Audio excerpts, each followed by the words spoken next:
طالبان کے خلاف اپنی بہادری اور قربانیوں پر تمغہ شجاعت حاصل کرنے والے مولانا گل داد کون ہیں؟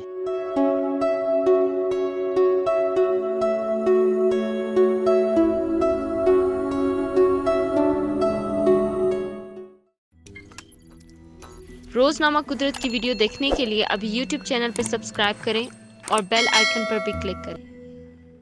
باجوڑ میں نومبر 2007 میں شدت پسندی اپنے عروج پر تھی۔ کالعدم تنظیم تحریک طالبان کے عملوں میں اضافہ ہو رہا تھا، لیکن ایسے میں ایک ایسی آواز سامنے آئی جو طالبان کی بھرپور مخالفت کر رہی تھی۔ یہ آواز مولانا گل داد کی تھی۔ وہ لوگوں سے کہہ رہے تھے کہ شدت پسندی کی مزاحمت کرنے کے لیے سب کا متحد ہونا ضروری ہے، لیکن شدت پسندوں کی جانب سے اس کے رد عمل میں مولانا گل داد پر 17 حملے کیے گئے، جن میں وہ خود بھی 2 مرتبہ شدید زخمی ہوئے تھے۔ ان کے اہل خانہ اور رشتہ داروں پر بھی حملے کیے گئے، جن میں ان کا بیٹا، بھائی، سسر اور دیگر رشتہ دار اور ساتھی ہلاک ہوئے۔ اب پاکستان کی حکومت کی جانب سے مولانا گل داد خان کو ان کی خدمات، بہادری اور قربانیوں کے بدلے میں تمغہ شجاعت سے نوازا گیا ہے۔ مولانا گل داد پہلی مرتبہ اس وقت منظر عام پر آئے تھے جب شدت پسندوں نے سن 2007 میں ناوگئی کے علاقے میں ایک سیکیورٹی اہلکار کو قتل کر دیا تھا اور دھمکی دی تھی کہ لاش کوئی نہیں اٹھائے گا، لیکن مولانا گل داد وہاں گئے اور لاش اٹھا کر سیکیورٹی فورسز کے حوالے کر دی۔ اس کے بعد شدت پسندوں کی جانب سے ان پر حملے شروع ہو گئے۔ مولانا گل داد کون ہے؟ دارالعلوم حقانیہ کوڑا خٹک اور دارالعلوم سوات سے فارغ التحصیل مولانا گل داد قوم پرست جماعت عوامی نیشنل پارٹی سے وابستہ ہیں۔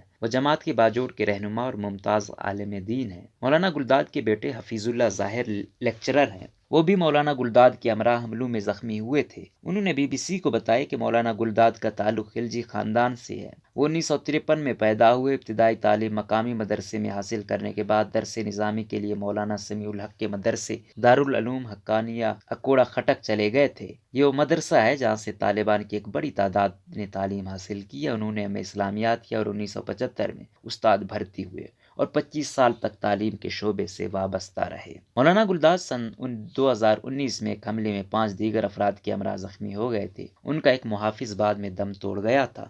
صحت یاب ہونے کے بعد مولانا گل داد نے ایک مرتبہ پھر شدت پسندوں کی مخالفت میں بیان دیا تھا۔ انہوں نے طالبان کو مناظرے کا چیلنج بھی دیا تھا اور کہا تھا کہ وہ کہیں بھی کسی بھی مقام پر ان کے ساتھ مناظرہ کر لیں جس میں وہ ان کے موقف کو غلط ثابت کر دیں گے۔ مولانا گل داد پر 17 حملے ہوئے، جن میں ان کا بیٹا، بھائی، سسر اور دیگر رشتہ دار اور ساتھی ہلاک ہوئے۔ ان پر ایک حملہ 2009 میں اس وقت ہوا جب وہ اپنے گھر میں موجود تھے۔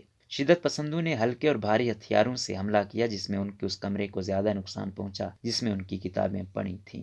مولانا گل داد کے مکان پر متعدد راکٹ فائر کیے گئے جس میں وہ شدید زخمی ہو گئے تھے۔ اس کے علاوہ اسی سال ان پر ایک حملہ اس وقت ہوا جب وہ اپنے علاقے کے لوگوں کے ساتھ گندم کی فصل کی کٹائی کر رہے تھے۔ مولانا کا ایک بیٹا ایک دیسی ساختہ بارودی سرنگ کے حملے میں ہلاک ہو گیا تھا، لیکن وہ اس کے باوجود شدت پسندوں کی مذمت کرتے رہے۔ مولانا گل داد کا موقف۔ باجوڑ میں مولانا گل داد کو عزت کی نگاہ سے دیکھا جاتا ہے۔ انہوں نے ایک مرتبہ مقامی سطح پر صحافیوں سے بات چیت میں کہا تھا کہ افغانستان میں جب طالبان منظر عام پر آئے اور پھر انگریزوں نے ان پر حملہ کیا تو اس دوران پاکستان میں بھی ایک تحریک ابھری جسے تحریک طالبان کہا جاتا ہے۔ ان کے مطابق تحریک طالبان کے ساتھ لوگوں نے پہلے محبت کا اظہار کیا کیونکہ لوگوں کی نظر میں یہ طالبان ڈاکوؤں کے خلاف تھے، لیکن وہ خود پہلے روز سے ان شدت پسندوں کے موقف کے حامی نہیں تھے اور ان کے خلاف تھے۔ انہوں نے کہا کہ ان کے بھائی کو جب مارا گیا تو اس وقت انہوں نے فیصلہ کیا تھا کہ وہ ان کے خلاف اب کارروائی کریں گے اور اس دوران ان پر حملے ہوئے جس میں ان کے خاندان کو جانی نقصان اٹھانا پڑا۔ ان کا کہنا تھا کہ وہ اپنے موقف پر ڈٹے رہے اور انہوں نے کوئی نقل مکانی نہیں کی بلکہ اپنے لوگوں میں ہی موجود رہے۔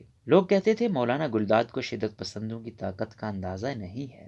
پاکستان کے ان علاقوں میں 2004 اور پھر 2005 میں جب شدت پسندوں کے واقعات شروع ہوئے اور ان میں مسلسل اضافہ ہوتا گیا تو بڑی تعداد میں لوگ سہم گئے تھے اور اکثر لوگ خاموش تھے۔ ان قبائلی علاقوں میں شدت پسندوں کے حملے بڑھ رہے تھے اور یہ حملے بظاہر سیکیورٹی فورسز یا ان لوگوں پر کیے جاتے تھے جو حکومت کی حمایت کرتے تھے، لیکن ان میں عام لوگ بھی نشانہ بنے۔ مقامی صحافی بلال یاسر نے BBC کو بتایا کہ اس دور میں جب شدت پسندوں کا اپنا موقف تھا اور مولانا گل داد ان کی مخالفت میں ڈٹے ہوئے تھے تو ایسے میں لوگ کھل کر نہ تو طالبان کے ساتھ ہوتے اور نہ ہی ان کی مخالفت کرتے تھے۔ انہوں نے کہا کہ کچھ سیاسی رہنماؤں نے ایسے بیانات ضرور دیے جن میں مولانا گل داد کی بہادری کو سراہا اور کہا گیا ہے کہ مولانا گل داد نے ان علاقوں میں امن کے قیام میں اہم کردار ادا کیا ہے۔ ان کے مطابق باجوڑ میں اب امن کے قیام کے بعد لوگ ان کے موقف کی حمایت کرتے ہیں اور ان کو شدت پسندوں کے خلاف اپنے موقف پر ڈٹے رہنے کے لیے سراہتے بھی ہیں۔